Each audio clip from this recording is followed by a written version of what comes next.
Okay, we're gone.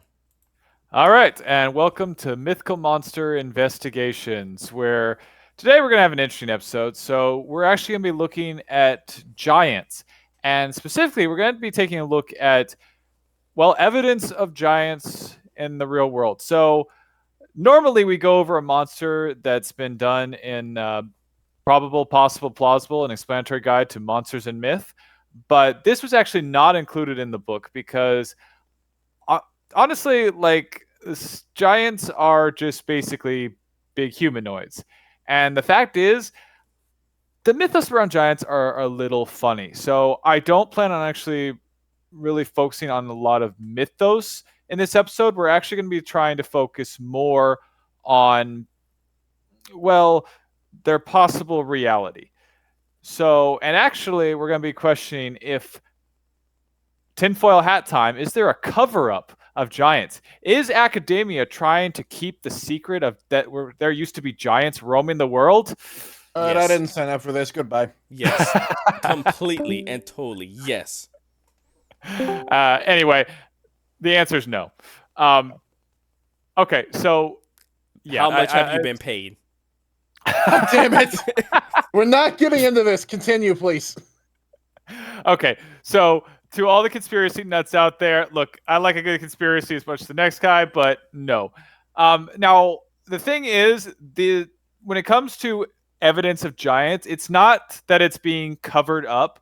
You can find all this evidence if you go looking for it. They're not hiding it, but the fact is that it doesn't really fit with some of the mainstream science beliefs, and that's why we have a bit of issue with it, to where they're kind of dismissing it as not important. And we'll understand that more as we go through this. So yeah, no tinfoil hat movements. No, they're not trying to hide things from us. They're just not exactly announcing it, because honestly, some of it just doesn't actually make sense. And we're going to see more of that in a bit. But let's go ahead and dive into this. So, as going through, I'm your host, Archimage, along with my co host. Shadow Fox. And Zed. I'm just gonna say tinfoil hat before we continue on. The scientists don't want us to know about the giants because it would prove flat Earth because it was the giants walking across the Earth that made it flat. I was going to say that I was going to enjoy not having a headache this podcast. Thank you for very quickly destroying that. Okay, again, Shadow Archives, we talked about this last time. How far are we into the video? We gotta get pretty deep. We gotta get those tinfoil hat No, people how far into it have we gotten into? we are literally two. Well, wait, one. Okay, we're at the 3 minute mark.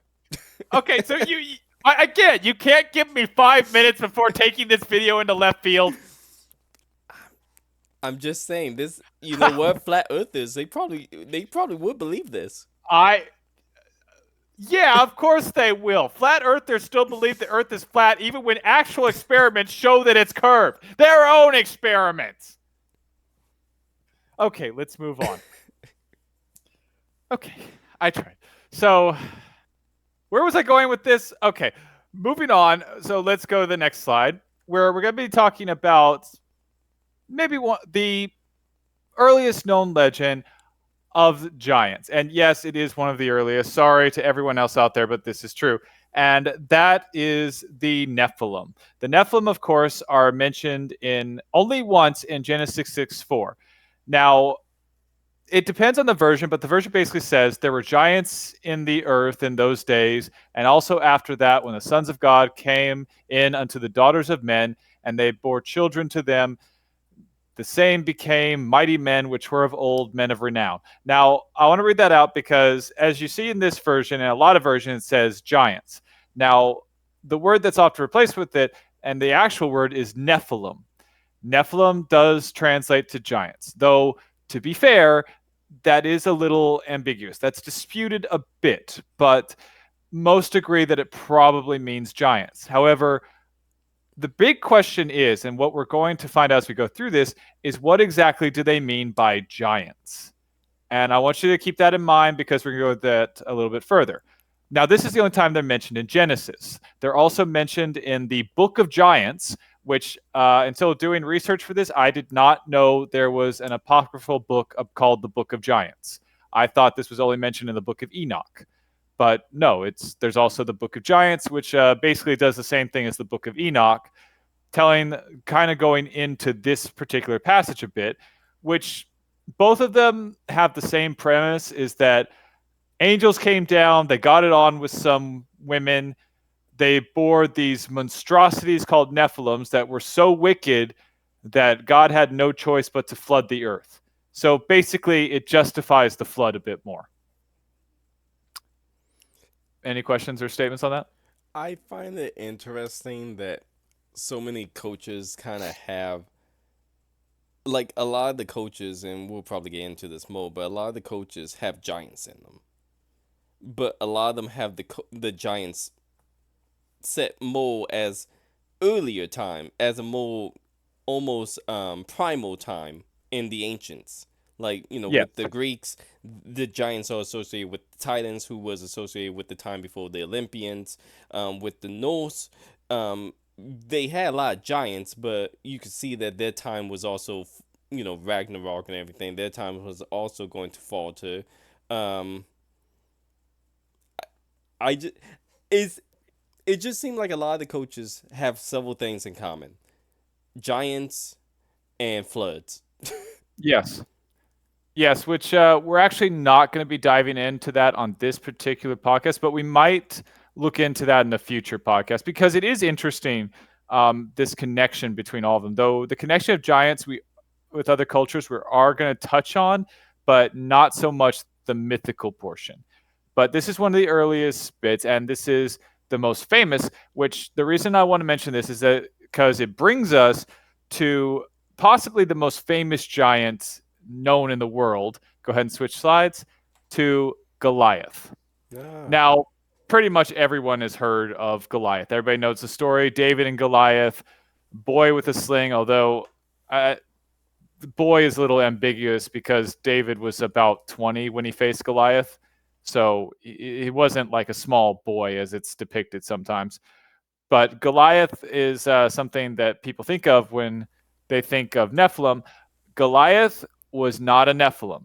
That's incorrect. That's a misdemeanor. So the Nephilim were supposedly destroyed in the Great Flood. Now, however, here's where things get interesting. Goliath is specifically said to be from a race of giants. He's descendant of a race of giants in which there were quite a few different races of giants, mostly from Rapha, who Rapha was a descendant who created the Raphatites, who made the Rephaim, which were an ancient race of giants in Canaan, in the land of Canaan when the Israelites were fighting them. Now, most of these giants, interesting enough, were said to be cannibals. So they're very marked as evil beings. But again, not Nephilim. Goliath, of course, being a famous giant, even non-religious people have heard of Goliath. Like Zed, you've heard of Goliath, right? Yeah. So curiosity, Zed, again, as the non-religious person, how much, besides what I've just said, do you actually know about Goliath? Actually, not much. I only heard of really the name of the story and rough context of it, but that was kind of So basically, killed by a stone to the head. pretty much. Didn't they? Okay. Shoot. I'm sorry, Ball. Didn't at one point they thought they found either like a remnant of his armor or weapon? We're gonna get into that. Okay. Yeah, later on. I just want to mention Goliath right now. So the first thing I want to talk about is Goliath is known as this giant, and in many depictions, which Zed, if you ever went to Sunday school or heard about Goliath, you probably saw a picture of basically Goliath being like a 100-foot man facing a small boy, right? Yeah, probably. Yeah. So that's basically nonsense. There's some height disparity in it, but they do tell his height in the Bible. And here's the thing. Now, we've got two different texts that are a little wonky on this. So the first is the Dead Sea Scrolls. Now, the Dead Sea Scrolls, for people who don't know, were scrolls that were found in a cave. And the reason they were so significant is that they actually were thousands of years old books of the Bible. And oddly enough, the books actually correlated and lined up with the current version of the Bible, showing that the Jewish scribes that transcribed the Bible and rewrote it several times, varied very little. So it actually showed just how careful they were to make sure they transcribed this accurately every single time, because there were very few even words that were different from the original text. So that's why the Dead Sea Scrolls are so important, which we can do a video on that some other day, though honestly, it'd be a very technical and boring video. But the point is, in the Dead Sea Scrolls, it's mentioned that Goliath is about 4 cubits and a span, which goes to roughly 6 foot 9 inches tall. However, in the Masoretic texts, which are later on, he's told to be 6 cubits and a span, putting him at 9 feet 9 inches. Now, that which, doing the math, makes a cubit roughly a foot and a half. So basically, Goliath as a giant was either 6'9" or 9 foot 9 inches. Both fairly impressive heights, but nothing so monstrous as belonging in a Jack and the Beanstalk story. Though fairly tall, I'd say. If it's 9'9", that's because it wasn't. I know you're gonna get into the tallest man, but Yeah, wasn't 9 feet. okay because yeah, I'm like that when that put like 9'9" would put him at the tallest man, if not taller. So It would be taller, yes. That is correct. and that was supposed to be a soldier as well. He must have been muscular, so that Yeah. would have been a giant to any one of us seen. No, absolutely. Though I'm not gonna lie, if I had to pick, I would think the 6'9". 6'9" is probably more accurate. Again, because the Dead Sea Scrolls were written earlier, they've shown to verify a lot. And to be fair, as we're going to talk about later, there's some problems when it comes to Yes. height. So 6'9" as a soldier Makes more makes sense. more sense. Yeah. Which, I mean, I'm sorry, frack, attacking a giant soldier who's 6'9". I mean, still impressive. Like, Going off of that, since we're talking about giant soldiers right now, yeah, there is. Do you actually? I didn't look ahead. Do you also talk about the unit of all giants? And I think like the Prussian or no, it wasn't Prussian. It was was it? Was that's what I forgot. God, Was I it the- knew I was forgetting was something. not the Danish. I thought it was the Dutch. It was either the Dutch or Wasn't it the Habsburg Giants? pause. The Giant Regiment. Let me look that up real fast. We'll at least That's give them what I forgot honorable to mention mention. right now.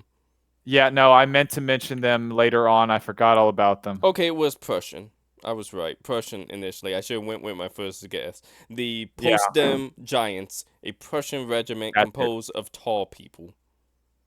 Yeah, because the king had a slight fetish. The recruitment was minimum 6 feet 2 inches or 1.88 meters for non-freedom unit people. Yeah. It So- was King Frederick William I. So, hey, Zed, you and I would be able to get in. Congratulations, you Yay. get to be in an army where the method of fighting was standing shoulder to shoulder in a straight line, standing still while you take shots at each other, and you're the tallest person. I know. Hey, and the plus side, we barely fight because we're more of a kink for the king. And we also are forced to always breed with tall women. Which, I don't know how to feel about that, to be honest. But to get to what I was gonna say, since we all get into tall soldier, there was one I do know of who actually was alive. Guan Yu from Chinese history. He was about pretty tall for it, anywhere from 6'2" to 6'4". Yes. Yeah, no, there are a lot of people. Actually, we're going to be looking into that a bit later too. Not him specifically, but keep him in mind because you'll find a time when that comes up. But basically, yeah. So this was Goliath, probably 6'9", maybe possibly 9'9". Again, I kind of doubt it because I think 6'9" makes more sense. But first described in the book of 1 Samuel 17:4. and he's the champion of the Philistine army, and specifically he's from the land of Gath. That I do want remembered. So, with that in mind, Goliath is not the only giant. So, moving on, there are other mentions of giants specifically in the Bible. In fact, there's actually quite a few giants in the Bible, which is surprising. I'm One hearing that was cover up mentioned. is what I'm hearing. I shouldn't have mentioned the tinfoil hat thing. No. I'm kind of kicking myself. I'm kicking myself because I shouldn't include a picture of Attack on Titan. Oh, for heaven's But sake. wait, hear me out. You know how they had like the big wall city? Yeah. There's a wall city still around that hold a place of great importance. You know what Okay. I'm thinking of, right? Actually, I'm thinking of 4 different cities because that's also a slide later on. The so. center of Christendom. Rome. No, I knew Rome. What? Why Rome? Because the Pope is there. And I was thinking Oh, for he put the I walls got up. it. I get it. I think if we knock some of those walls down, we find Attack on Titans in there. We find.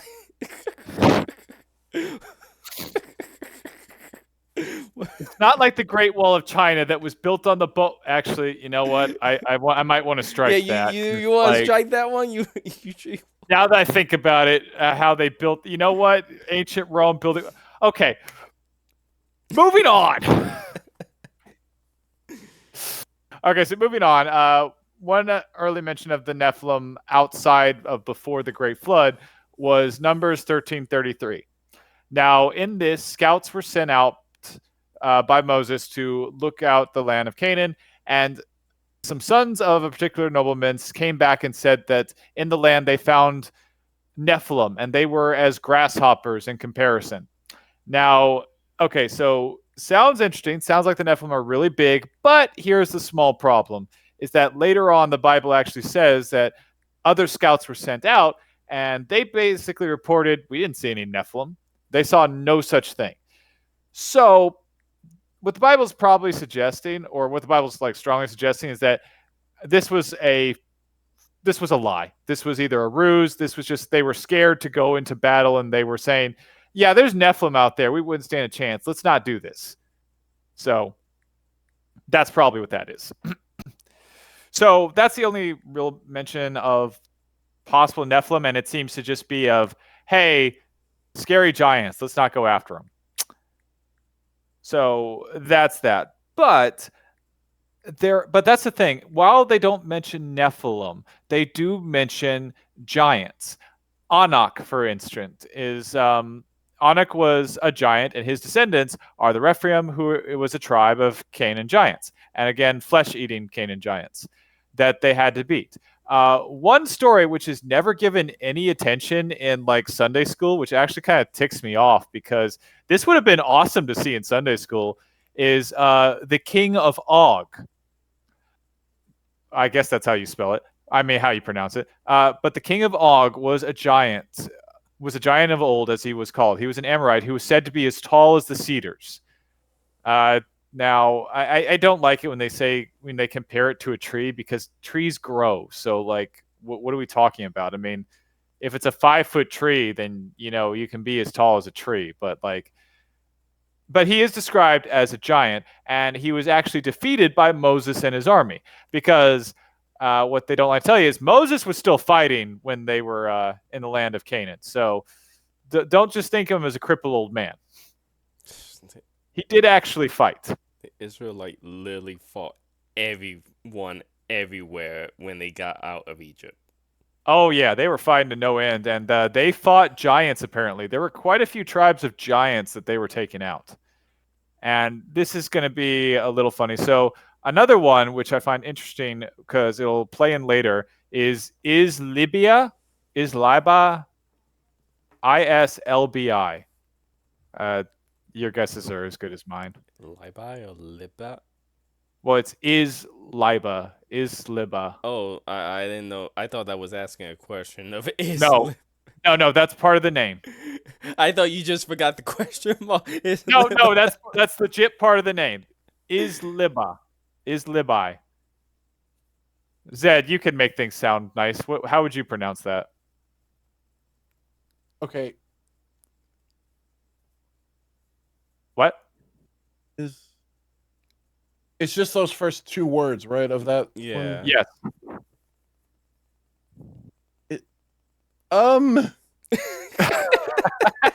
Okay. Yeah, the LBI is not easy.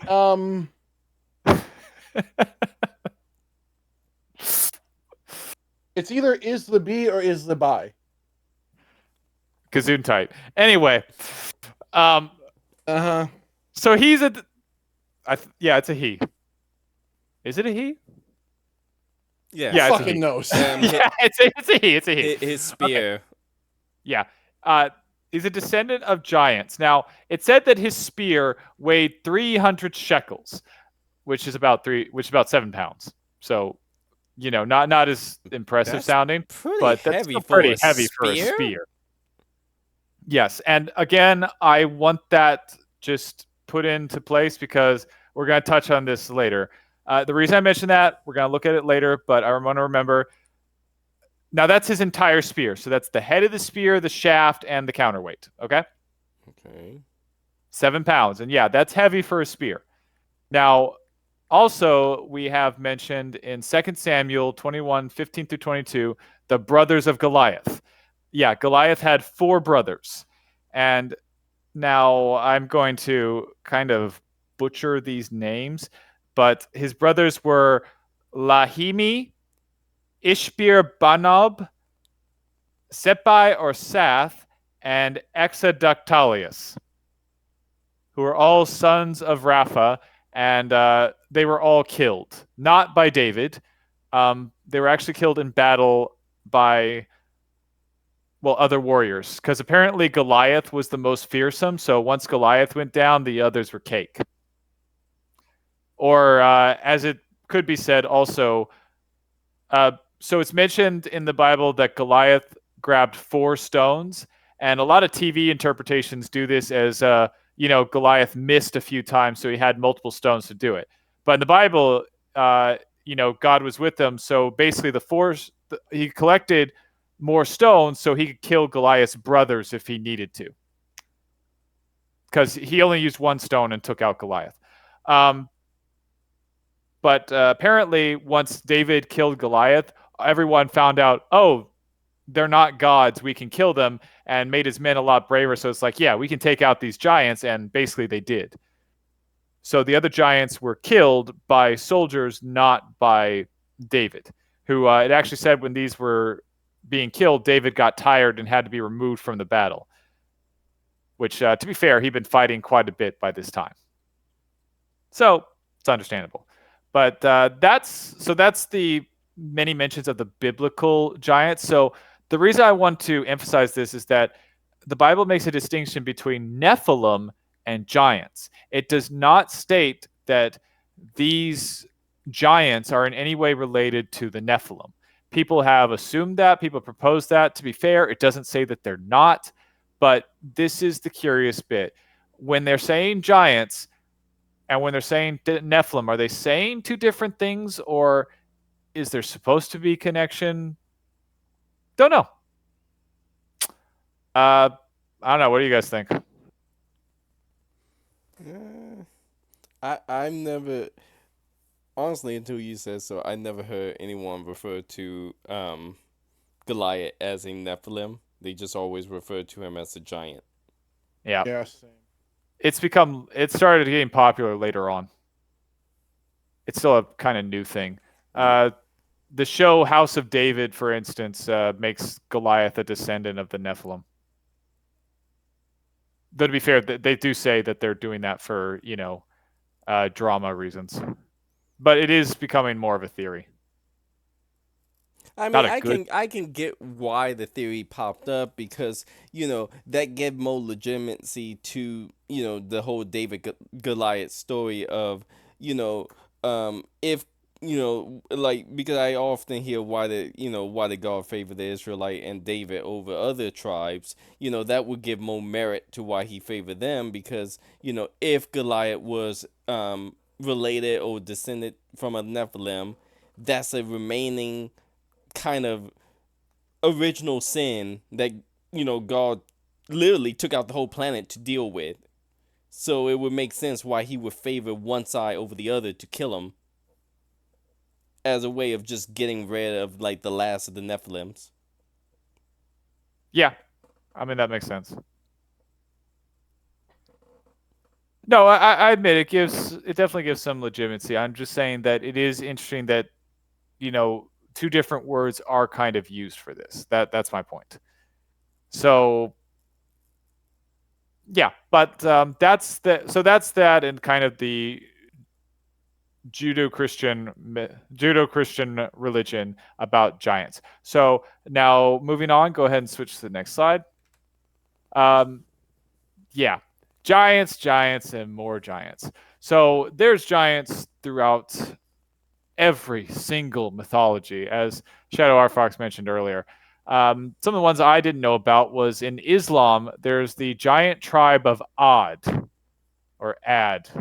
I think it's odd because there's supposed to be a little hyphen mark above the A, but I forgot to put it in on the slide. So anyway, this was mentioned in the Quran, and it's also mentioned in the Talmud of the Arabic people. So basically, the claim is that there was a giant tribe who had great buildings and a great mighty civilization, but they refused to convert to Islam, so their entire civilization was destroyed by a mighty storm. Which, yeah, sounds about right. Convert or die. That's very Islam. I find it very interesting. Again, giants being wiped out by a storm or flood. Yeah. Yeah, no, there are some parallels.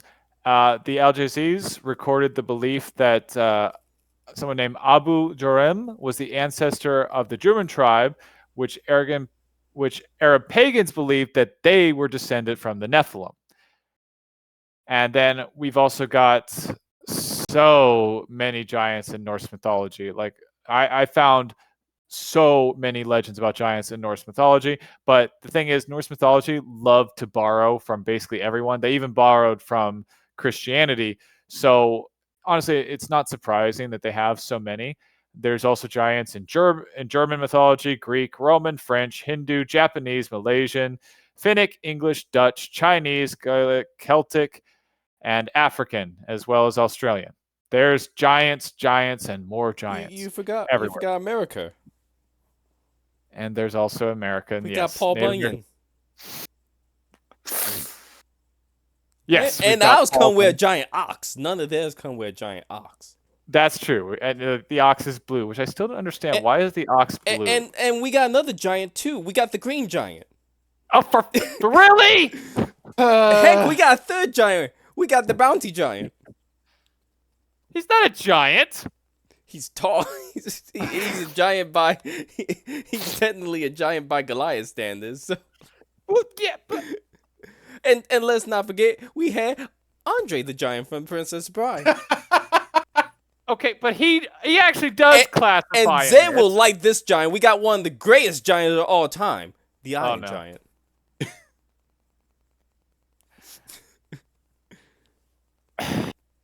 We got them beat on giants.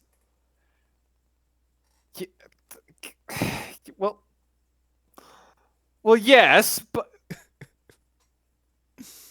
I'm pretty sure the Iron Giant could take at least all those giants in the other mythos. That was not the point. Okay. So, I'm not going to go over every myth of giants because honestly, we'd be here for like it would actually be like our dragons episode. We'd just be spending the whole time looking over giant myths, and I don't think you guys want to go through that again. No. I think Norse alone would be like 2 videos worth of giants. It really would. I think most of the videos would probably be, and this giant built a wall and then he got killed by Thor. And this giant, he did X and then was killed by Thor. And this giant was killed by Thor. Yeah. That's the thing. like there's lots of giant mythologies, but there's not that much to them.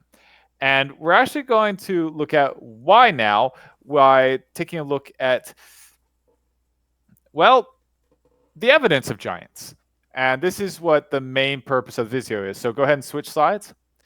So in understanding the evidence of giants, we need to kind of understand what exactly they mean by giants. Because remember, when I started out, I mentioned that Nephilim is slightly disputed, but I also mentioned if it does mean giants, what exactly do they mean by giants?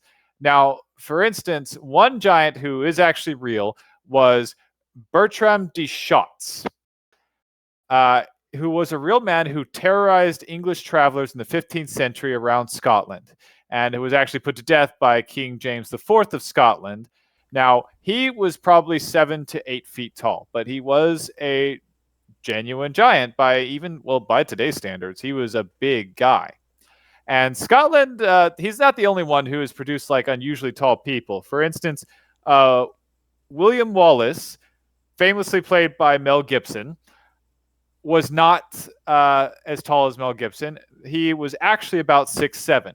In fact, if you ever talk to a Scotsman about Braveheart, don't do it, because they are offended to this day that they got a short actor to play William Wallace, who was a giant of a man. They even made a joke in the movie about it where he talks about the legend of William Wallace, and the first thing in the legend is he's a giant of a man.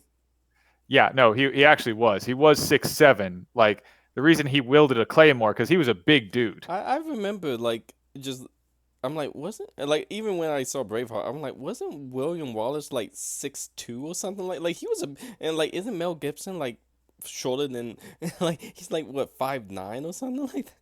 It's like, I thought he was 5'10". Is he 5'10"? Well, regardless, I think he's below 6 feet. Definitely not 6'7", because again, okay, 5'10". All right, I did have that right. Okay. Yeah, no, he's about 5'10", and William Wallace, from what we saw, was about 6'7", and also, furthermore, well, the movie's messed up in so many ways because they didn't wear. William Wallace was a knight; he would have worn armor, full medieval armor of chainmail and everything else, not a kilt into battle. But we don't need to get into how much Scotland is pissed off by the movie Braveheart. Where was I going with this? So now, why I wanted to mention this is this might be some of the reason for giants is a term called Giborium. Now that means mighty and valiant. This is what was used to describe great heroes or those who did great deeds, and especially those who were seen to be great to the point of being larger than life in a way. So the question kind of becomes, were giants actually just people of giant stature, or was it mentioning people who did giant things or had a giant presence, as it were? And that can kind of be seen, like earlier when I was talking about the tribe of Odd. Many people believe that the giant, because they do actually have this. They have this city. This wasn't a mythical city. They had very large walls and large buildings. To be said that it was built by giants because they were just so large, when in fact the people were actually pretty short, or I should say average height. But the giant came around because of the Great Walls. And we've seen that in other stories, because Troy was the same way. Troy was supposed to have mighty walls that were built by the gods. And they're not even the only ones. There's several structures that have that same thing, like Pumapunku, Balik, to name a few. Even the Egyptian pyramids were all said to be built by gods because they were such massive, incredible structures, or built by giants. So really, what we see about giants and their reality is what exactly we define as giants. Because in modern day culture, when we think of giants as, Jack and the Beanstalk, who, had an entire world in the clouds somehow and could like literally pick up a full grown man in his hand. But based on it, that doesn't seem to be what giants were actually defined of if we go back. So, which brings me to the next slide, which is kind of looking at actual evidence. Go ahead and switch slides. Facts, some of the facts about Goliath. Now, Goliath is actually given a lot of detail in 1 Samuel 17, which not only describes his height, but also in particular describes his armor. And oddly enough, it describes his armor as the armor that's shown on screen for those of you watching on YouTube as bronze scale armor. Collection of rows around it as a bronze shirt. He was wearing a helmet, had a very big spear, and a crescent-bladed sword. Now, this bloody bronze sword was also weighed, and it said that it weighed 125 pounds, which is a lot for armor. So I want to put that out there. Any thoughts about that? Like they weighed this, or they weigh how much it was said to weigh in the book. No, in the book book of Samuel, it said that his armor. Well, they used shekels, but it was roughly, doing the weight transfer about 100. His breastplate was this bronze plated breastplate that he was wearing at the time was said to be 125 pounds. Yeah, Which that's heavy. I think that's kind of blown out of proportion. It might be. Because But regardless, it would take a big guy to be able to wear something like that. To be fair, though, U.S. soldiers do carry about 100 pounds on their bodies, so they do. it's but- not. It's not. Again, it's not outside the realm of possibilities. But yeah, I admit that seems like a lot. But this is just his armor alone, not counting his weapon, along with the supplies, if he had to carry any. Yes. Although I believe in this time of warfare, supplies were regulated to another caravan or people holding it. Yeah. So he just had to deal with the armor, because I don't think the big supply things really happened until later on in some of the Roman armor. But regardless, the point is, this is the style of armor. I want to point out the style of armor that he was wearing. We can argue about the weights. I'm sure there's plenty of arguments on that, but what I want to point out is you see the style of armor is bronze scaling armor, right? Yeah. Okay, so that brings us to some of what this entire thing is about, is some of the evidence around the world that they don't really like to talk about. And go ahead and switch to the next slide. And the best way to show that is with this, which is the Monash Horde. It's the Monash Horde, and in particular, the Monash Spears. Now, this stuff is not, like I said, this is not stuff that's hidden in a museum. They're not hiding any of this. All of this can be seen, but it's just not widely publicized because, honestly, it's kind of strange. So the first thing we're going to start with is, in relation to giants, the Monash Spears. Now, in Israel, there are a bunch of spears found, but here's the thing, is that of the spears found, there were 4 spears found, which were kind of strange because they were big, like unusually big. The smallest spear, and you can't tell it from the picture, these are obviously the spearheads. You can't tell it because you can't really judge their size because they're locked up in a museum behind glass. But if you look at it, the smallest of these 4 spears was about 13 inches long, and this is just the spearhead.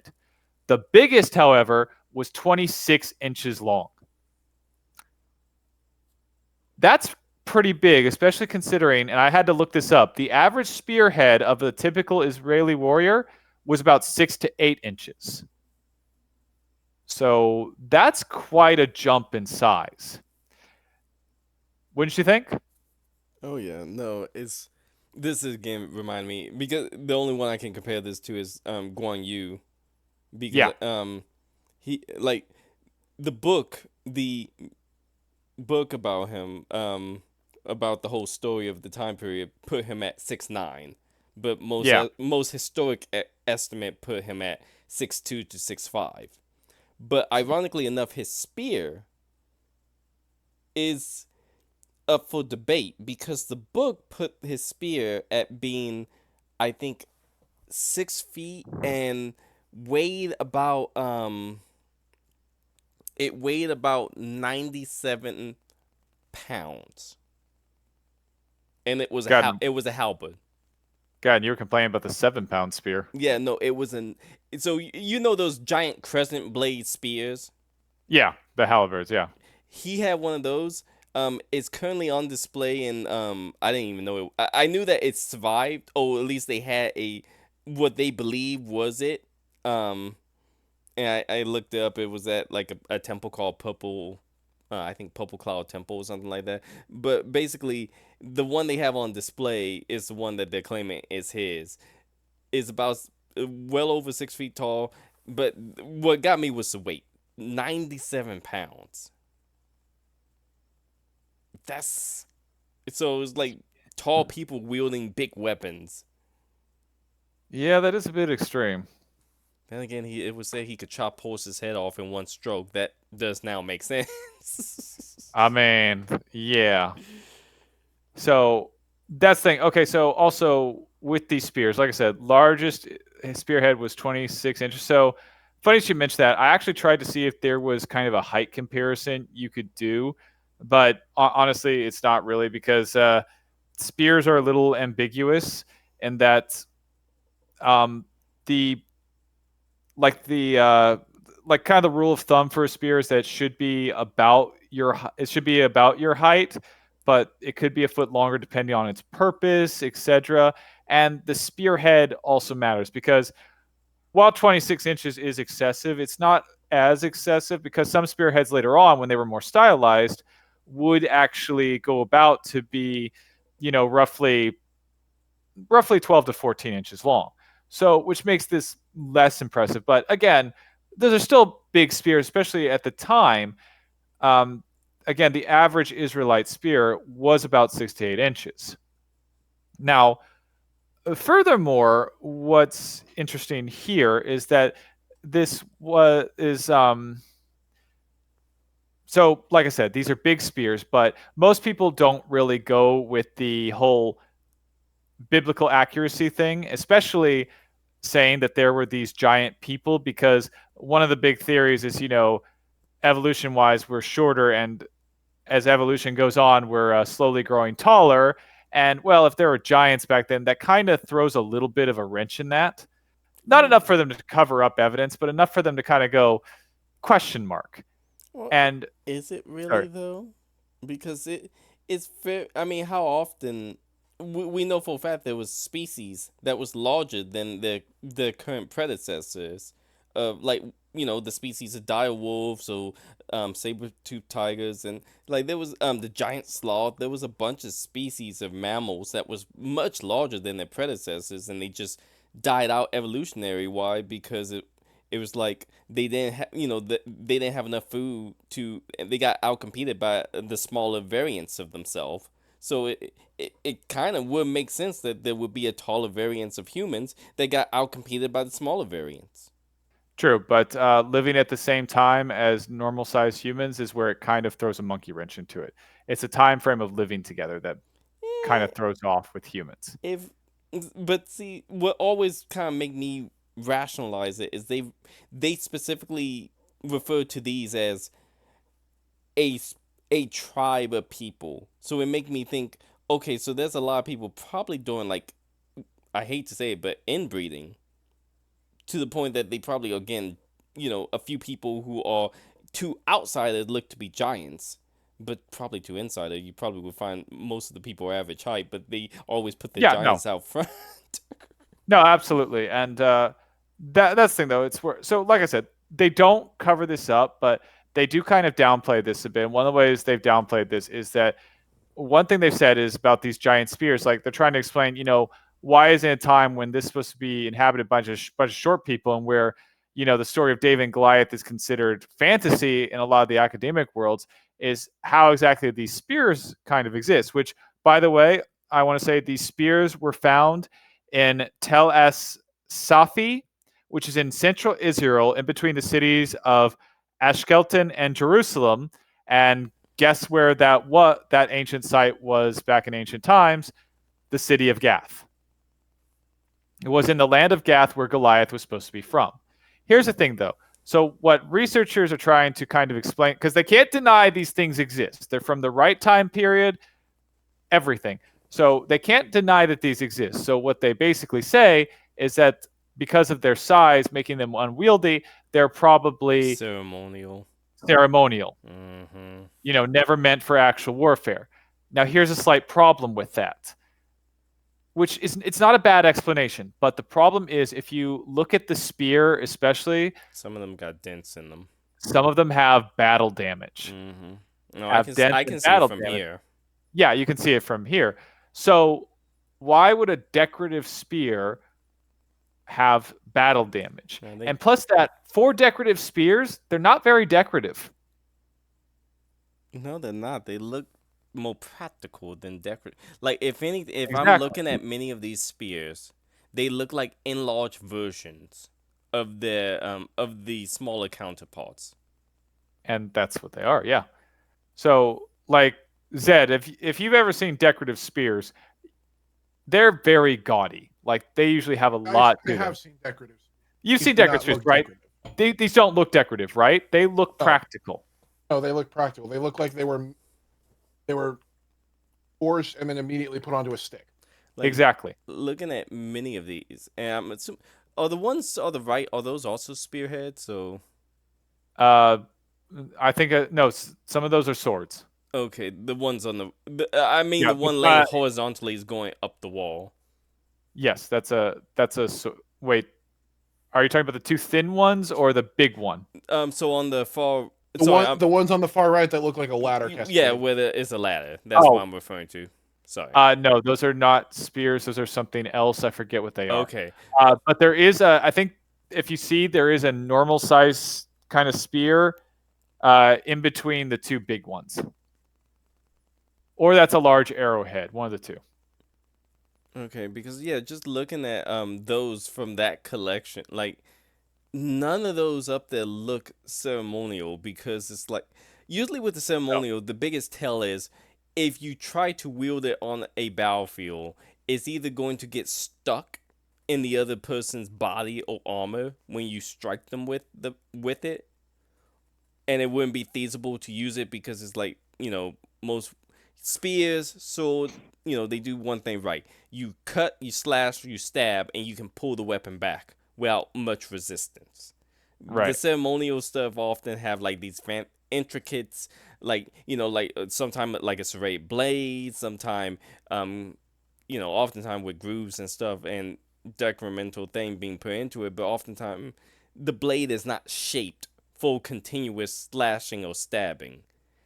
All of those, in one way or another, look like they're just meant for, thrusting. Except for the ones on the right next to the ladder. Those look more like they're for slashing, like a crescent blade type stuff.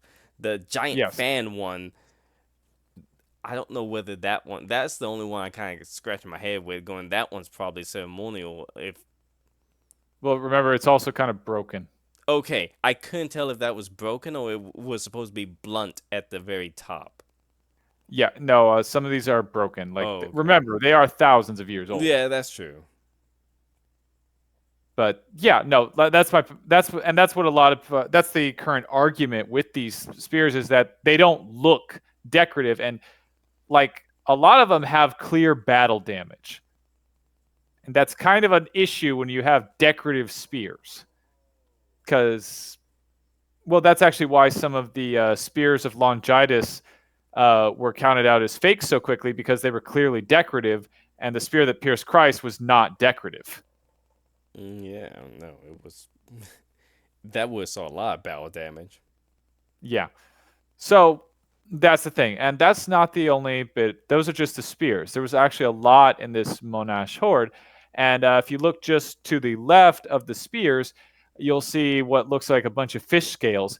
These are actually bronze and copper plates from armor, and they found an extensive amount of them, which they found enough to where they've actually questioned if it was from multiple soldiers.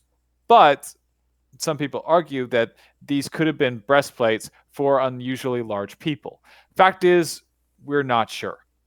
But it's interesting that this is the same type of scaled armor coat that was mentioned in the book of Samuel and stating about Goliath. Now, I'm going to be honest, I don't know how much bronze scale armor weighs. Like, I have no clue. I imagine it's not light. It's well, that's the thing. Because people often think scale armor is supposed to be heavy, but it's usually kind of. I legitimately don't know. I'm actually curious. Like, that's something I did not look up. So for all I know, 125 pounds could be a. Because okay, yeah, that's what I thought. Most scale armor is between 25 to 40 pounds. So Yeah. let me see if we have actual historical accounts of bronze. Okay. Looking at it, it might say that the Bible was stating that Goliath's full suit weighed 125 pounds. So if that's including helmet and greaves and everything, that might be a little bit more realistic. Right? Yeah, I see where they're saying that, but on average, most cite bronze We had armor it being anywhere about from 40 pounds. 20 to 40 pounds. Yeah, so that is excessive. So if his was 125, it's literally 3 times the weight of an average Which, soldier back then. okay, that's the thing though. What for their average is 40 pounds. How big is that soldier? Like, okay, so probably estimate 5'4", 5'7" tops, height wise. Um, yeah, I would put them somewhere there. Yeah, so I mean, if we're going with 6'9", Goliath's only about what 2 feet taller or so. I guess if he was a very muscular man, you could need more. But yeah, 125, like that seems excessive. Because no wonder Goliath wasn't. Well, I did the Bible say Goliath had killed many Israelite before David showed up? Well, okay, so all that says about Goliath is he was the strongest of his brothers. He came out and challenged the Israelites, and everyone was afraid to fight him. It doesn't Okay. actually say anything about his Because fighting prowess. It said he was a giant. I'm now wondering. Now David and Goliath seem very feasible if his armor was 125 pounds, because he would not be able to dodge anything. He probably That's wouldn't be true. able to walk that fast. I think mean, this is all sounding very plausible now. I think this is confirming the David I Goliath mean, case. no, that was actually what I thought, because if he's that heavy, like he's not gonna be able to walk that fast. He's pretty much supposed to be a tank, where his bronze armor may have been heavier to be able to deflect more. So he could have been more of a fear tactic than an actual like battle warrior. But you know, if you're 6'9" and hitting down with a giant ass sword, you would be able to kill someone. But the psychological fear would be more valuable. Yeah. Because again, he spent days mocking the Israelites, and they never came up and tried to attack him until David did with a freaking stone.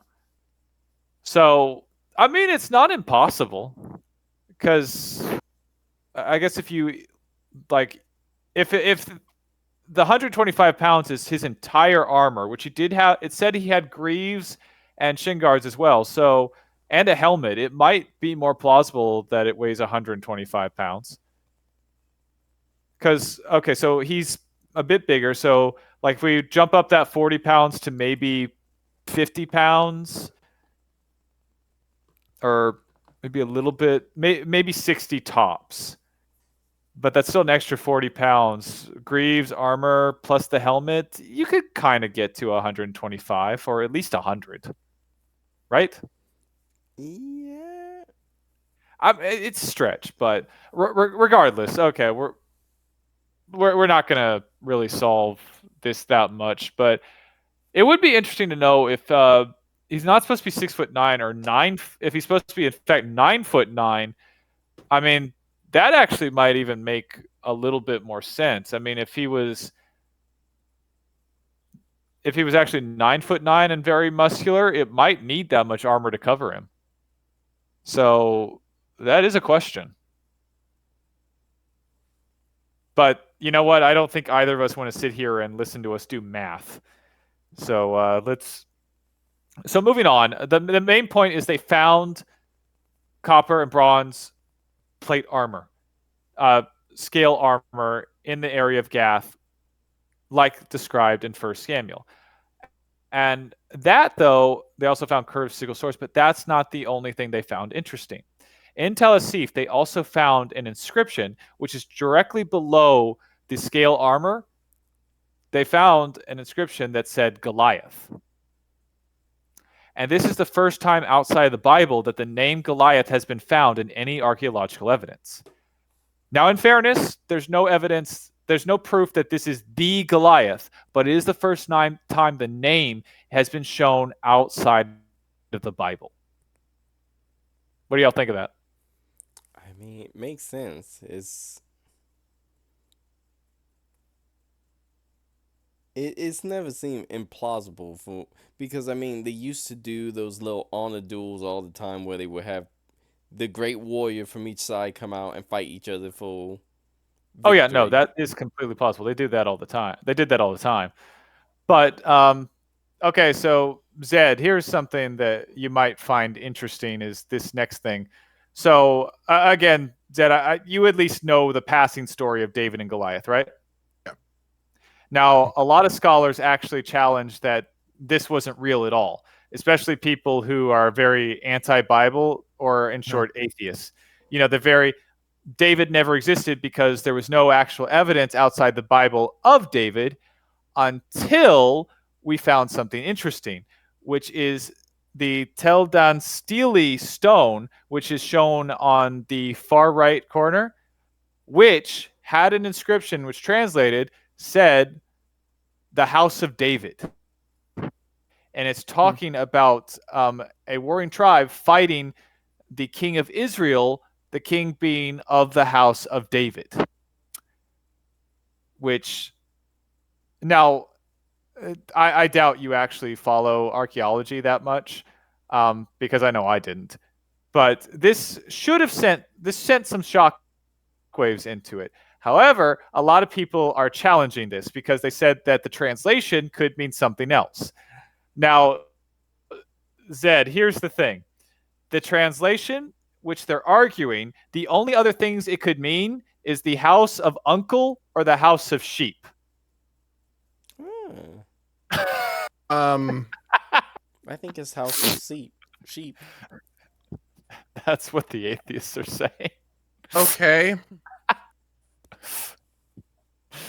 And of course, the archaeologists are arguing it doesn't make sense that they're saying that they're fighting a great king from the house of sheep. No, or it the doesn't. house of uncle. It's like, oh yeah, what are you doing? I'm writing this inscription. Write it. I fought a great battle against a great king, the king of the house of uncle. I mean, if it's uncle from Jackie Chan Adventures. I was about to say, if it's uncle from Jackie Chan Adventures, then they're probably fucked. If we find another stone tablet that say one more thing, I think or you Mogwai fight these out. Oh, geez. I'm not gonna lie. I thought, oh my god, the organization. Oh, no, it wouldn't say one more thing or that. It would say magic must defeat magic. Actually, I was thinking, oh my god, it's the organization from the man from Uncle. This was the first mission. Oh, jeez. Or that too. Actually, I think that would be more plausible. But yeah, so my point to all of this is there is evidence that, you know, Goliath, the story of David and Goliath did actually happen, which means that there's evidence of Goliath, which means there could possibly be evidence of giants or the ancient world's vision of giants, which is probably not the Attack on Titan monstrosities we've made them, but overly large people or very strong or great people. Now, while this evidence here is compelling, we have to understand that giants have a very long history of having uncompelling evidence or flat out lies or hoaxes, which brings us to our next slide. There are a lot of hoaxes. These are just some of the more famous ones. The giant of Castellanu, and which was giant bones and giant teeth found. There's also the 1577 giant of Lucerne, Switzerland. Giant bones, a giant femur, twice the size of a man's, and teeth twice as big as a man's. 1705, the giant of Albany, New York, same thing.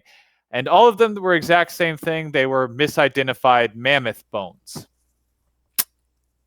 So, yeah, kind of the same thing with the Cyclops, which was just a misidentification of bones. Remember how we talked about the Cyclops is that the mammoth bone with the one socket, if you've never seen an elephant before, you would think that was an eye hole. Yeah. Yeah, so kind of the same thing. Misidentification of large bones, which do look human, especially the teeth. If you've ever seen an elephant's teeth or a mammoth's teeth, they do look very human. So, yeah, these haven't helped. And then there was the famous 1869, the Cardiff Giant, which was a very large man, said to be about 16 feet tall, and he was made of plaster. It was a complete hoax, made up to sell, to sell tickets and get money. So, Okay. yeah. Unfortunately, there have been a lot of scams, and if you go on the internet and look up giants found, you're going to see so many giant skeletons found by people. Yeah, unsurprisingly, the majority of them are fake. Oh, However, sorry, go ahead. so scientists will lead us to believe. Really? Did you insert something into this slide as well? I should. Zed, I'm kicking myself now. I should put in the Scully. Going the truth is out there, and it's just a giant. And then Wasn't that Mulder? Mulder, sorry, I couldn't remember their name. No. Anyway. So, yeah, there have been a lot of hoaxes. So, with the hoaxes, what's the reality? So, looking at the reality, going to the next slide. For those of us looking on YouTube, the picture that we see here is actually the tallest man ever recorded, and he is it's Roger Wadlow. Is it Rober or Roger Wadlow? Is that his name? Something like that. Okay, so this was recorded the tallest man in the world, and he was a staggering 9 feet tall. Now Roger Wald. Okay, this is Robert Wadlow. Robert, damn it, Robert Wadlow. Damn it, that's it. Robert Wadlow.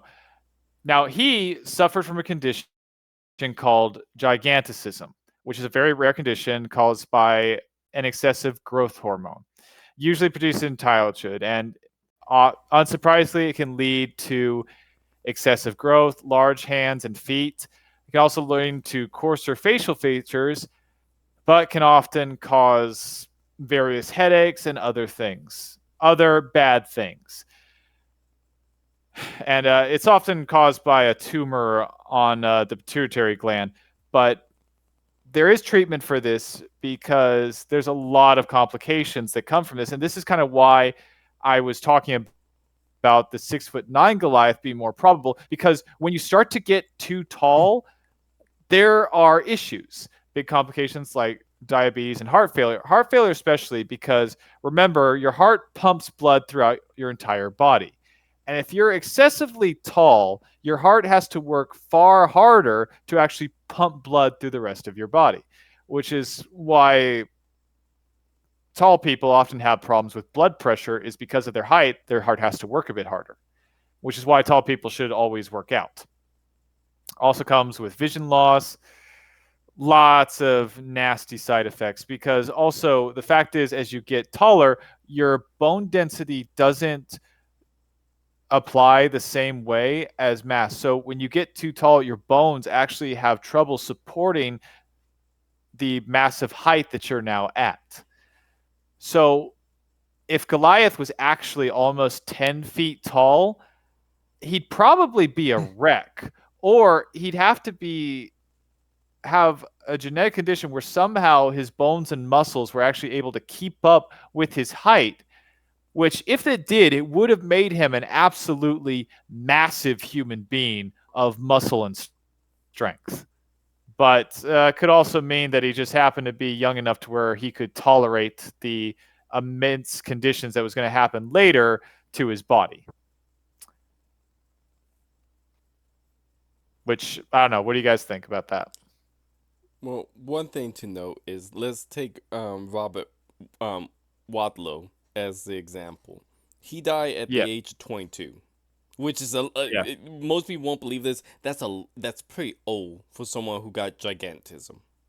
Yes, it is. I think most people with gigantism don't live past childhood, if memory serves correctly, or adolescence. Uh, I think it's puberty when gigantism start really hitting people hard. um, it depends, but yeah, It, people with these conditions don't. But it's not completely because remember, well, it depends on the severity. I'm Because referring remember, to this Andre, level of severity. yes, because Andre the Giant also had this condition, and he Yes. lived to 49. Yes. But that's the thing with all conditions; it depends on how severe the condition is. This one, Robert had a very severe I'm case. referring to cases like Robert and possibly Goliath if he was 9'9". Because Yes, I remember watching about Robert. One thing you don't see in that picture, if you're looking on YouTube, Robert was using a cane towards the last couple years of his life. yes, Because I believe he developed a particular issue with his legs that they were very afraid that his legs would break or he would suffer some type of minor fracture or microfracture in his legs, and that would cause an infection and he would die before they could realize he had it. yes. If memory serves correctly, it's been a while since I've seen that documentary talking about him. I think so. I think that's the reason, but it's been a while since Because I've I seen that. remember it was a particular reason of he walked with a cane because I think it was because like he had like it was either knee or leg problems Well, because of it's that. probably some of the leg problems because you see, as you're lengthened, especially if your bones lengthen, you have a higher center of gravity, which can put more stress on your joints Yes. and your back, especially, which can lead to spinal issues and arthritis. Um, which, on a side note, do you know? No, wait, never mind.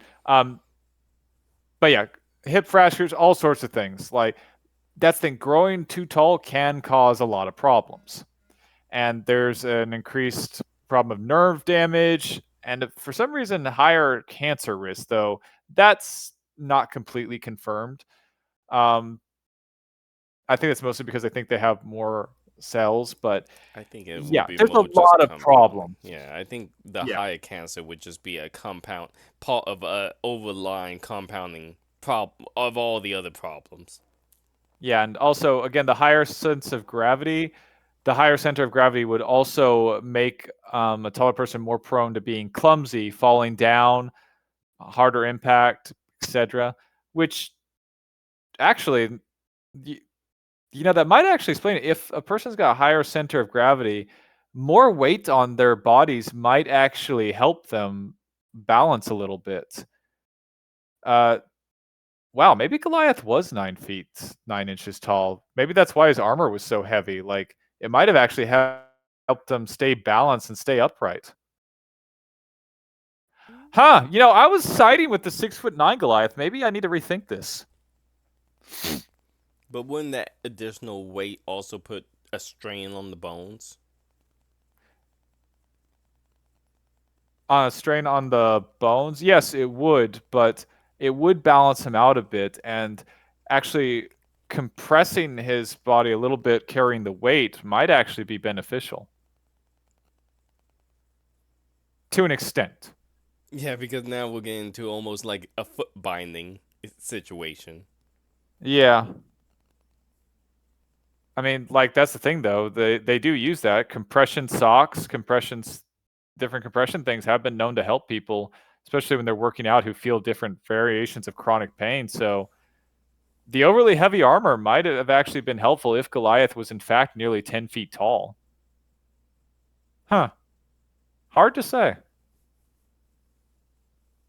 Maybe 125 is not like excessive if you know it. I don't know. These are all ponderings, but the point is that excessively tall people do exist, and this has been true for a lot of times. So that's where we have questions of real giants. So moving on to the next slide, um, is the various bits of kind of overly tall people we've seen. For instance, in the Tower of London, which you can visit today, they have various suits of armor. Most of them going through are very short. Like it's surprising, actually. You think of the great knight in shining armor, and then you go look at the armor. Most of it are look like it's for a bunch of short midgets. Like the armor is actually pretty small, with most of them ranging from 5'4" to 5'7" tops. But there's one suit of armor in there that's roughly that is actually 6'9" tall, and they actually let you stand next to it in a measuring thing for a night just to see how massive this guy was. So it's not unheard of. People can be surprisingly tall. King Henry VIII, for instance, while he's known as one of the fattest monarchs because of an injury and because of his excessive eating, he was also actually quite tall at 6'2". So his armor is also there before he got so large that he outgrew his armor. And it's quite large too, considering all the armor around. It's not the only thing that's been found. Neolithic China found, I'm sorry, that says 500 years ago. That's supposed to say 5,000 years ago. That's my fault. But 5,000 years ago, they found evidence of skeletons who were about 6'3", which again is impressive considering the time frame. And then they also found skeletons of 8-foot tall individuals in ancient Rome, who again were proven to have giantism based on the genetic codes. So yeah, that's the point. Is are giants actually real in that we've just kind of blown them out of proportion a bit? What do you guys think? Giant cover up. Literally. Pun intended. Why did I ask you? All right, from now on, Zed. A more reasonable. Yes, personally, I think that the whole lore of giants is just people taking larger than normal people, like the outliers, and then blowing them out of proportion. Right, that makes a bit more sense, especially because you also have to keep in mind that some of these stories were told through just word of mouth, which means all someone could have been saying is, "Oh yeah, they were the size of a building." Yeah, which when in reality, the person was like a foot taller than them. Yeah, hey, there are some buildings that are 6 feet tall, so yeah. So like it's not a realm of possibilities. So yeah, that's the thing, and we do see that, but like that's why again, as always, the main point of this is that we shouldn't just dismiss stories. And one thing we saw about that, going to the next slide, is looking at the legend of the Giants of Lovelock Cave. Now, I think I may have mentioned this story to you guys at one time, but in case you don't remember, the Giants of Lovelock Cave, there was a Paiute legend. I probably butchered that. Anybody know how to pronounce that? Paiute? That's how I would say Paiute. Yeah. Whatever. It's a tribe in Arizona, I believe. They had a legend that their people fought a race of cannibalistic red-haired giants, and that they were able to defeat them by basically trapping them in a cave and then setting a fire to the top so it suffocated all the giants. And that's how they managed to defeat them, which everybody thought was just a nonsensical Native American myth. until in 1911, some miners actually discovered remains of unusually tall people with red hair in a cave in the territory of the Paiutes as well. So that made people start questioning what the hell. And they actually looked it up and they found some of these skeletons who were unusually big. And they are in museums. They keep them kind of under lock and key. So they don't display them. You can see them if you request them, but they are unusually big skeletons with unusually big skulls, jawbones, everything else. Now, what's kind of interesting about these is just finding out how these myths could have been based on reality. And perhaps this wasn't a myth at all, but an actual bit of history. Now, to be fair, the giants in the story were supposed to be actual giants. These people were roughly 6'6" tall, which, I mean, Tall. that's still pretty big. I mean, frack, like 6'9". I mean, 6'6". That's like that's tall, and especially nowadays when someone 6'4" is considered tall, like that's still pretty damn tall. I mean, he'd be short for a basketball player, but well, I don't know. What's the average height of like an NBA player? Like 6'5", 6'7"? Can't Yeah. be 6'5" because I know Dwayne the Rock Johnson is 6'5", and he looks short compared to most basketball players. Oh, regardless. No, So I'm actually curious. yeah. Well, anyway, so this is one Oh. legend. You can see some evidence of bigger people. What's up? 6'7". Okay, 6'7". Okay, so this guy would have been like, these giants would have been right at like basketball thing, and we've all seen how like pretty buff basketball players can get. So it's not unheard of. These guys could be pretty massive, though. I do find it interesting that so many of these giants are associated with cannibalism.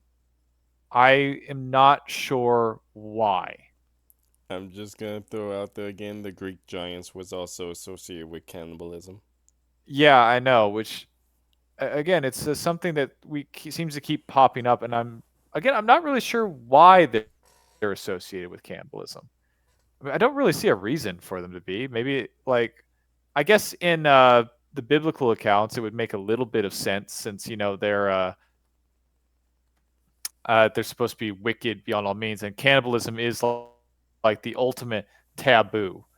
But it is, I guess that's just like a justification for killing them, maybe.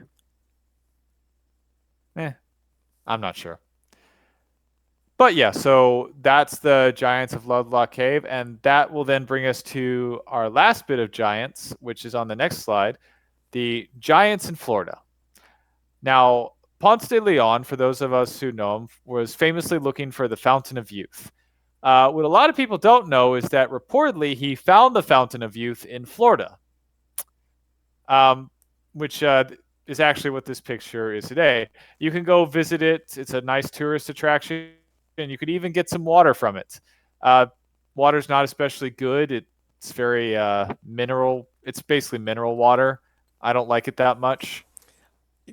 I'm just gonna say the irony is not lost on me that the location of the Fountain of Youth allegedly is in the state where all the old people in America go to.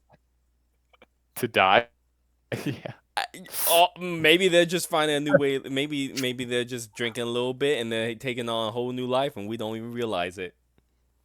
Yeah, I drank from the Fountain of Youth. I can tell you right now, I didn't get any younger. Well, you're not that old yet. Come back another 30, 40 years, and then we'll see. Yeah, but by definition, I drank from the Fountain of Youth. Shouldn't I have already gotten younger?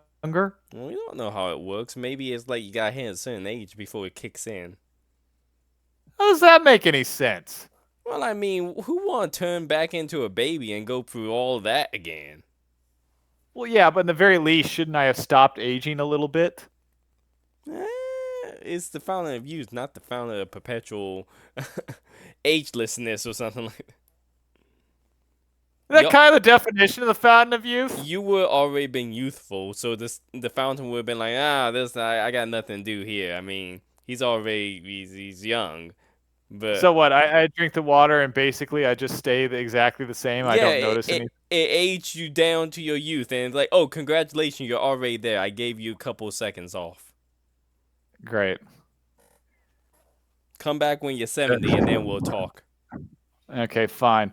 Well, oddly enough, the tour guide there actually mentions that he drinks a cup of the water every day. So you are allowed to get free samples of the Fountain of Youth if you ever want to try to live forever, Shadow R Fox. I'm just thinking, how do you ask the age of the tour guide? No. Watched, I would just laugh at the tour guide. It just came out dressed in like Roman armor or like a conquistador. I've been drinking it this whole time. That would have been funny. Like, turns out he's Ponce de Leon. Yeah, it's like, I don't know if it's working. What was your name again? Oh, don't worry about it. Just call me P. Anyway, so, yeah, the Fountain of Youth being in Florida, one of the reasons Ponce de Leon thought this could have been the Fountain of Youth is actually when he got there, bear in mind the average size of the conquistador was about 5'4" tops, which I do find funny. If anybody ever saw the Jungle Cruise movie with Dwayne "The Rock" Johnson in it, where he's, spoiler alert, he's basically playing an ancient conquistador. I was really laughing at that because I'm like, yeah, 6'5", Dwayne Johnson is supposed to be a conquistador, a Spanish conquistador. Okay, sure. Yeah, okay, whatever. Anyway, so these 5'4" men, especially Ponce de Leon, came up to this tribe, and they were surprised because the tribe seemed like a tribe of giants. Their chief Temukua, who they actually found his remains, was a staggering 7 feet tall, and they built a statue replication for it. He was actually very friendly to Ponce de Leon and showed him the fountain in the first place. So this is why Ponce de Leon at first thought he could have found the Fountain of Youth, was because of the massive tribal men who all drank from this fountain. And as the tour guide stated, Ponce de Leon actually lived past 50 before he was murdered, not died of old age. And so they often question if drinking the water prolonged his age. That's part of the tour guide. I'm not saying anything one way or the other because this is not about the Fountain of Youth. Hence why people who know the story drink the water every day. Again, I drank it. It tastes like mineral water. It's not great. I'm told it's good for you though, probably. But yeah, so those are some of the giants in Florida. So yeah, I say there's some strange evidence of abnormally tall humans, or perhaps just great humans who've been turned into giants. I can't say for sure on the breeding if any of these people had angel blood in them, as it's only mentioned once in the Bible and looks like the flood took them out. But apparently throughout history, there have been occurrences where people just got way too big for their genes. And with that vast information dump, I think, well, first off, before we go into a lighter note, does anyone have anything further they want to add to that, or any questions about this or anything? I'm asking you guys. Well, since I've been barred from giving my opinions.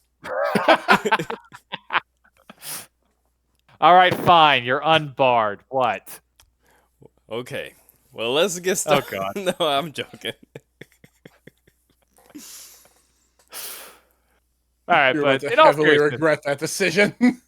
well, in all seriousness, what do you guys think? Did you guys ever hear about the Fountain of Youth in Florida? Just out of curiosity. Yes, I did. Actually, yes, I did. Yeah. Really? Because I stumbled on this completely by accident. Okay, here's the thing. You stumbled on it by accident. I knew of it because of a Ben 10 episode.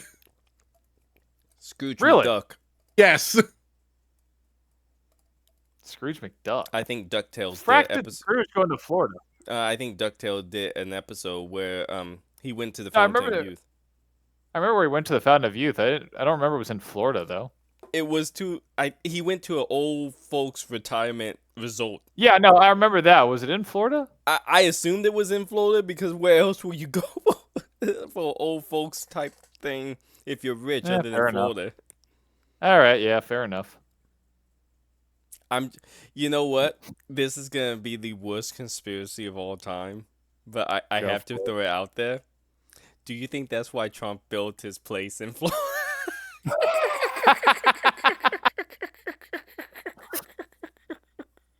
That is a horrible I'm conspiracy. sorry. I just thought that. I'm like, holy crap. Did he literally. That sounds something stupid that people like that would do. I mean, like I said, believe it or not, Ponce de Leon did live an unusually long time, and for the time period, he did live quite long, and he was murdered. He didn't die of old age, so questions arise, and he did take a lot of that water. So hard to say. I'm not advocating for people to go and start drinking the Fountain of Youth. I think the water did help him live long because, if for this reason alone, if it's mineral water, I'm assuming that water is going through several different layers of rocks to filter out all the impurities of it. So it's I believe so. I'm just assuming if they let tourists drink from the water is relatively clean. Question mark? No, no. Okay, You're right. you paused there, and I was a little bit worried that they're letting you drink essentially sewage water now. No, the water is clean. It's been tested. It's good. Okay, No, so that's what they said. That's what I said. Like looking and analyzing the water, it's mineral water. It's rich in minerals. It's good for you. That probably did help them a bit because back then, clean especially water, seafaring people, their diets weren't exactly great. but clean water is Clean water, especially, was yeah. hard to come. I mean, this is back then when the best way to get clean water was to boil it, which primarily was being used to make beer. So the fact that he had a ready source of essentially mineral water that he could always drink from to keep him hydrated and keep him fairly healthy, I think that probably did play into helping him live a little bit longer. I mean, very well could have. Especially since he was supposed to take some of the water with him. So it makes sense. But yeah, again, it's basically mineral water. So yeah, the true secret to the Fountain of Youth is clean living.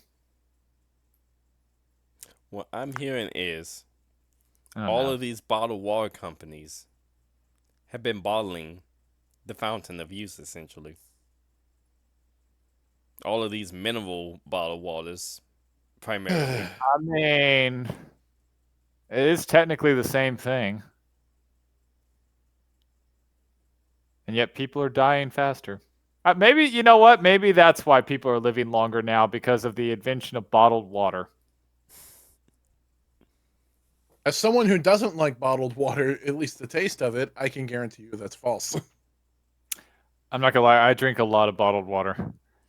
I drink from But the fridge. bear in mind, I work out 6 times a week. I have to.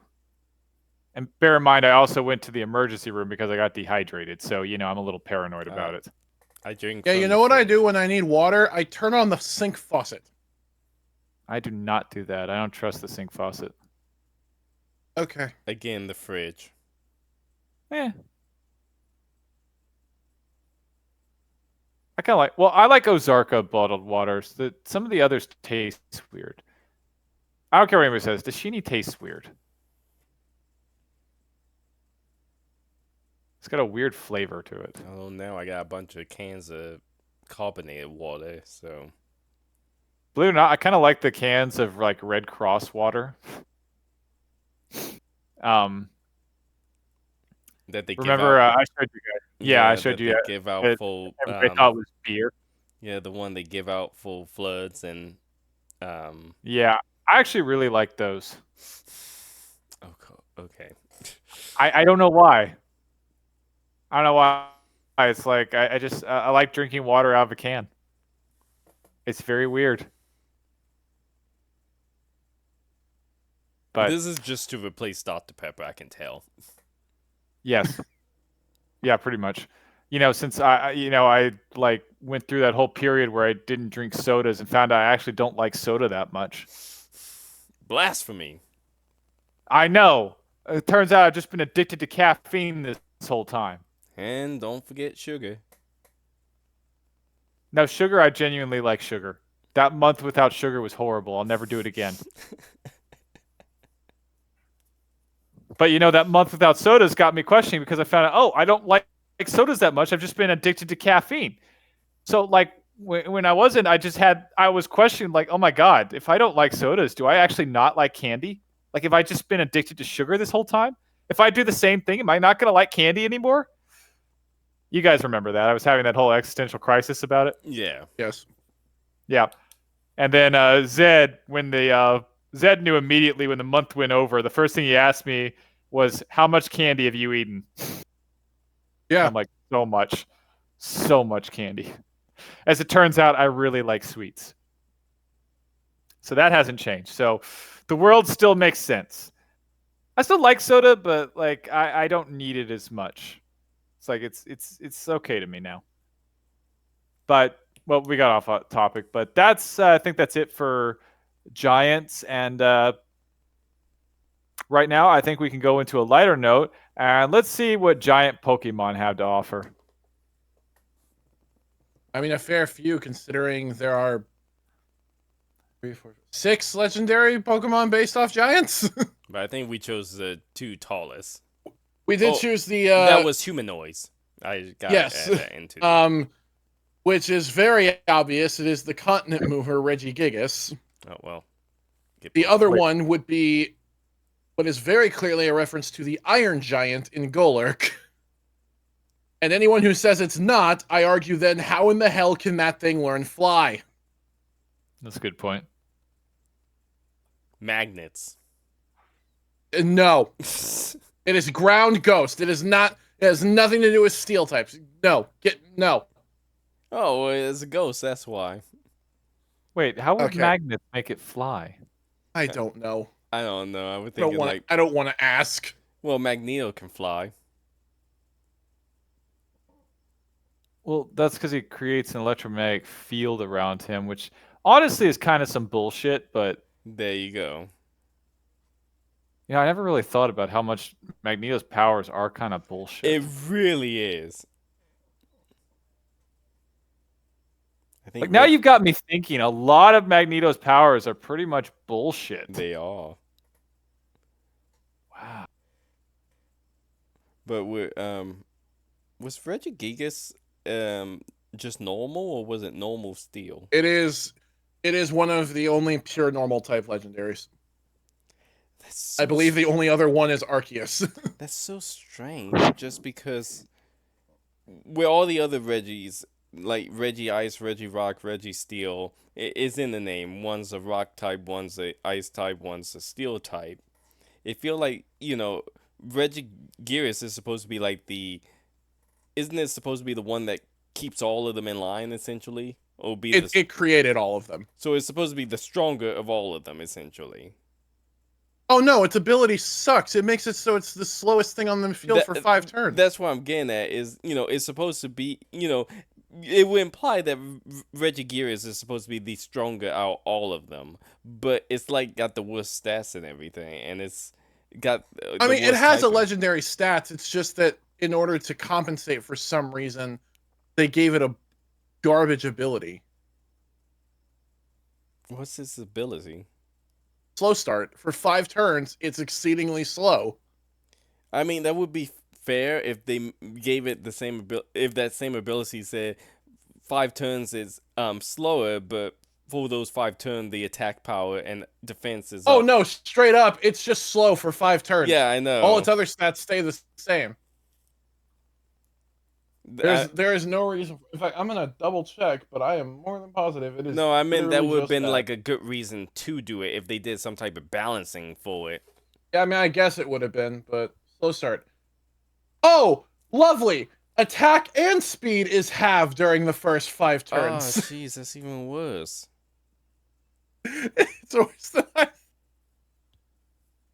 Why? Oh, well then. As for why, I couldn't tell you, because its base stat total is 670, which is the same as every other regular legendary.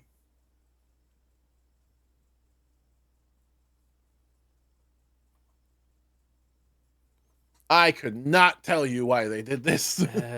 Okay. I stand by. Pokemon's weird.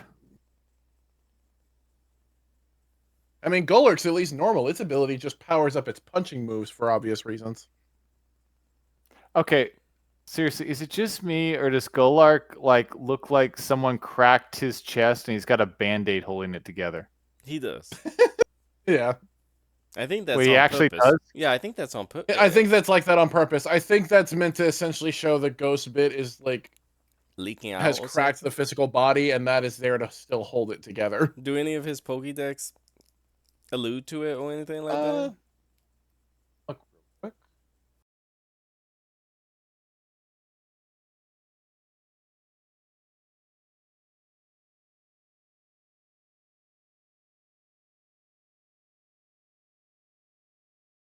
Oh, actually, yes.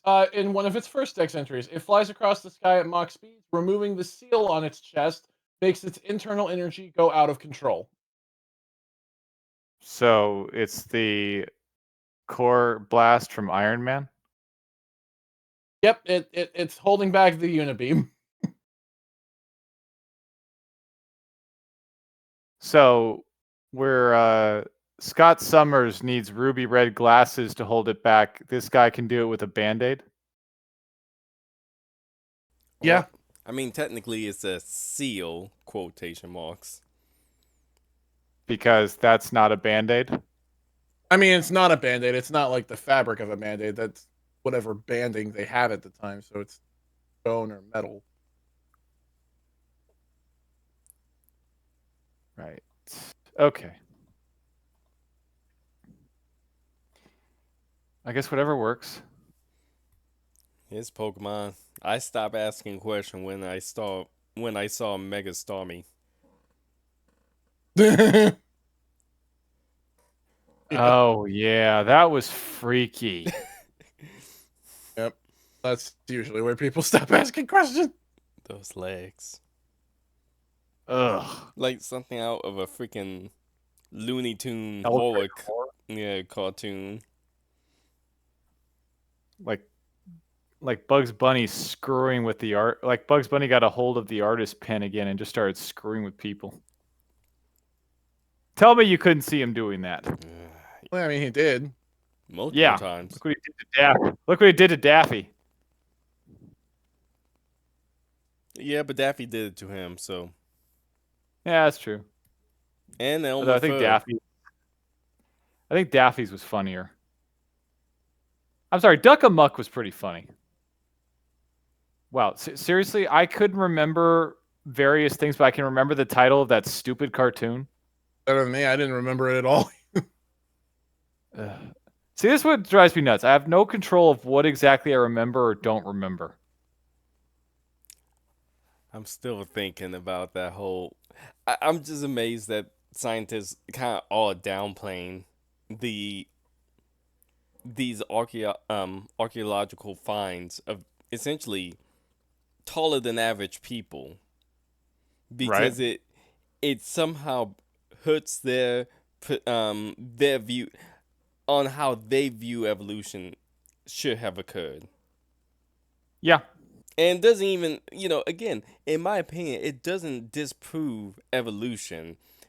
If anything, at least in my opinion, it just feels like there is more proof for evolution, because, yes, you can argue, it's strange that you had those humans living at the same time, but I'm like, yeah, but one variant survived and outlived the other, and the other essentially got wiped out.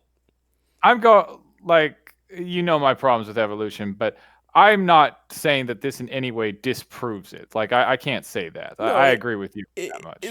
It just baffled me.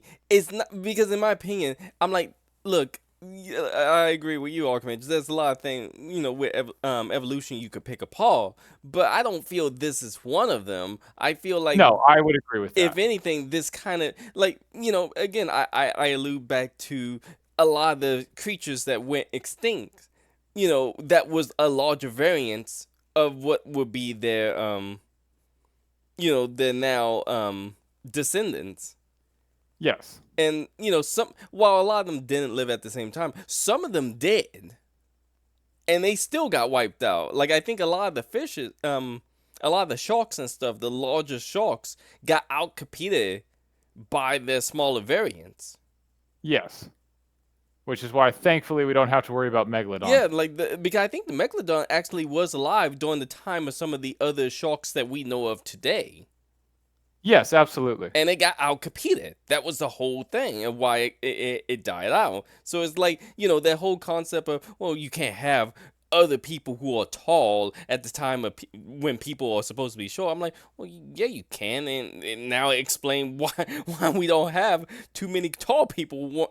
Too many tall families of noble families that are really really tall, because a lot of them probably just got outlived and outbred essentially.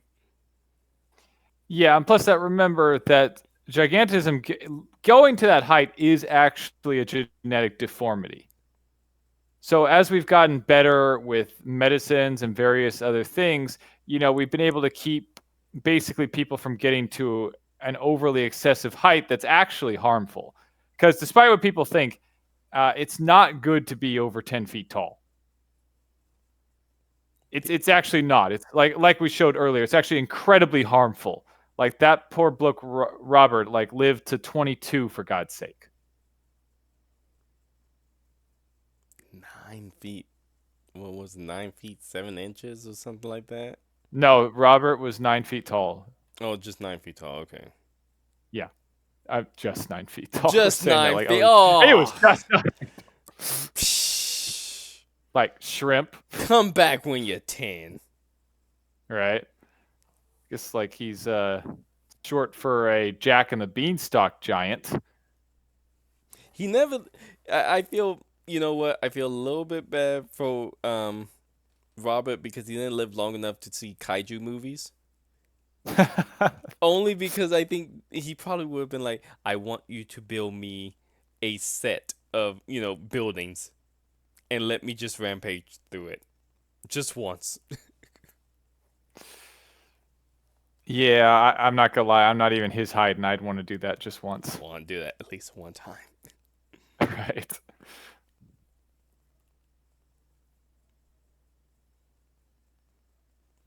But that's kind of all I have with the Giants. I was trying to get a picture to sneak on here. Another AI abomination picture. What AI abomination picture could you do for a bloody giant? I was trying to get it to render, but it wouldn't render.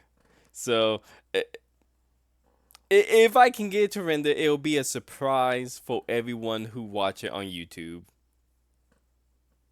Because it's gonna be the thumbnail. What does that mean? That means you're gonna edit it in at the end? I'm gonna put it as the thumbnail. Oh. Like I did with the fairies, where I had a medieval knight in Iron Man colors fighting with fairies. Yeah, I saw that.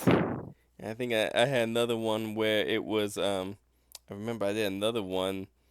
Oh, what was it? Oh yeah, the Viking, the barbarian warlord riding on top of a unicorn. Frickin' AI. Well, at least that's something that's useful for, I guess. All right, and with that fun bit, that pretty much covers our look at giants, which I thought would be fun to look at.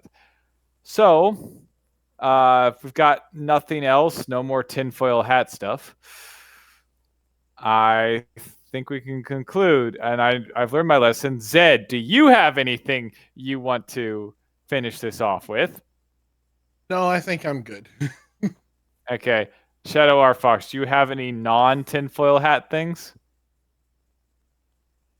No, none. Yeah. No, I was about to say, I think the silence is the answer. yeah, so I'm trying to think. I'm like, well, no, I talked about the scientists and the evolution, so no. I talked about Guan Yu, so no. Okay, then with that, I hope the few people who actually do listen to this show, which surprises me, enjoyed our look into factual giant evidence. And we will see you next time. See you then.